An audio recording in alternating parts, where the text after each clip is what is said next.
निगरान वज़ीर आज़म अनवारुल हक काकड़ अॼु गॾियल क़ौमुनि जे जनरल असेंबली खे ख़िताब कंदो। अनवारुल हक काकड़ कश्मीर मसइलो ऐं दहशतगर्दी समेत अफ़गानिस्तान जी सूरतहाल खे उजागर कंदो।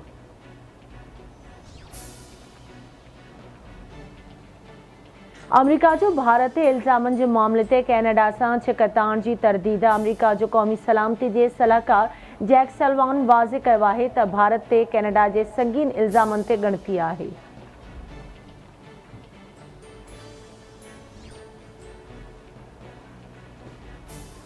मौसमियात खाते सॼे मुल्क में अॼु खां 24 सेप्टेम्बर ताईं बरसात जे नए स्पेल जी अॻकथी करे छॾी।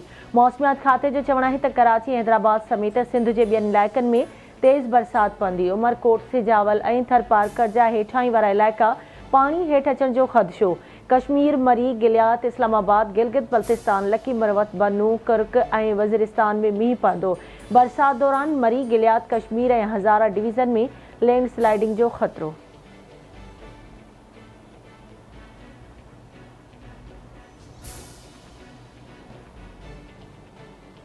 इलेक्शन कमीशन जनवरी 2024 जे आख़िरी हफ़्ते में आम चूंडूं कराइण जो ऐलान करे छॾियो। इलेक्शन कमीशन पारां जारी कल पधिराई मूजिबि 27 सेप्टेम्बर ते तकबंदियुनि जे शुरूआती फ़हिरिस्त शाया कई वेंदी। तकबंदियुनि ते एतिराज़नि ऐं तजवीज़ुनि जी ॿुधणी बैदि 30 नवंबर ते हतमी लिस्ट जारी कई वेंदी। पधिराई मूजिबि हतमी लिस्ट जे 54 ॾींहनि बाद जनवरी जे आख़िरी हफ़्ते में कराई वेंदियूं। हतमी लिस्ट बैदि 54 ॾींहनि जो इलेक्शन प्रोग्राम हूंदो। इलेक्शन कमीशन पारां चइनी सूबनि जे चीफ सेक्रेटरीज़ खे आम चूंडुनि जूं तयारियूं शुरू करण जो हुकुम।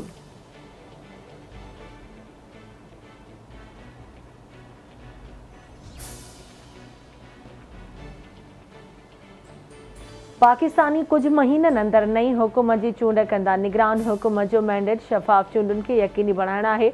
मुस्तहकम ऐं जमहूरी पाकिस्तान असांजी तरजीह आहे।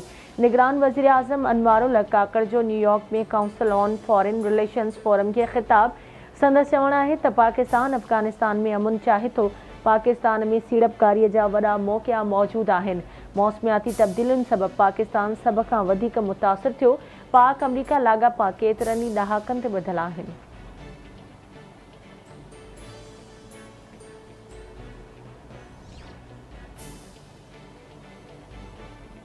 इलेक्शन कमीशन पारां चूंडुनि जी तारीख़ जो ऐलान सुठो सोण आहे। असांखे ख़ुशी आहे त आईन मूजिबि चूंडूं थी रहियूं आहिनि। निगरान हुकूमत इलेक्शन लाइ तयारु आहे। इलेक्शन कमीशन खे समूरा वसीला फ़राहम कया वेंदा। इतलात वारे निगरान वफ़ाक़ी वज़ीर मुर्तज़ा सोलंकीअ फवाद हसन फवाद जी प्रेस कॉन्फ्रेंस। फवाद हसन फवाद जो चवणु आहे त इदारनि खे ख़ानगाइण बाबति वावेला कई पई वञे। असां कंहिं बि नए इदारे खे निजकारी में शामिल न करे रहिया आहियूं।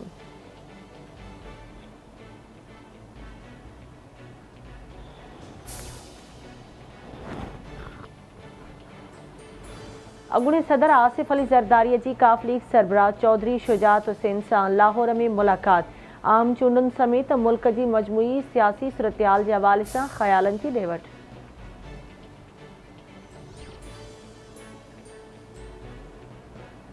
चूंडूं कॾहिं बि थियनि, पीपी अक्सरियत सां कामयाबी माणींदी, भले केतिरी प्रोपेगंडा कयो। ईंदड़ चूंडुनि में वॾो सरप्राइज़ ॾींदासीं। अॻूणो सदर आसिफ अली ज़रदारी सभिनी खे गॾु विहारे सघे थो।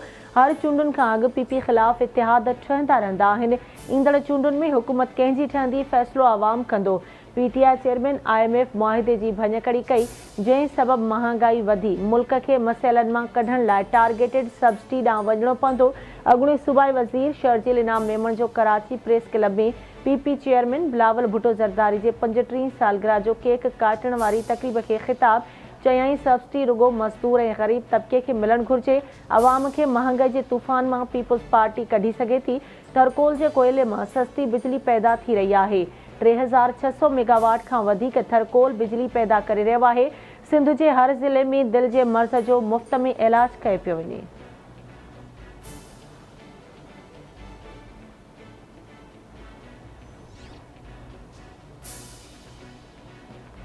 सिक्योरिटी फोर्स जो ख़ैबर पख्तूनख्वा जे 2 ज़िलनि में ऑपरेशन 8 दहशतगर्द मारिजी विया। ऑपरेशन दौरान 5 दहशतगर्द ऐं उन्हनि जा सहूलतकार बि गिरफ़्तार। ISPR मूजिबि बनू जे जानी खेल ऐं उत्तर वज़ीरिस्तान जे दत्ता खेल वारे इलाइक़े में ऑपरेशन कयो वियो। जानी खेल में फोर्सिस ऐं दहशतगर्दनि विच में फायरिंग जी ॾे वठि थी।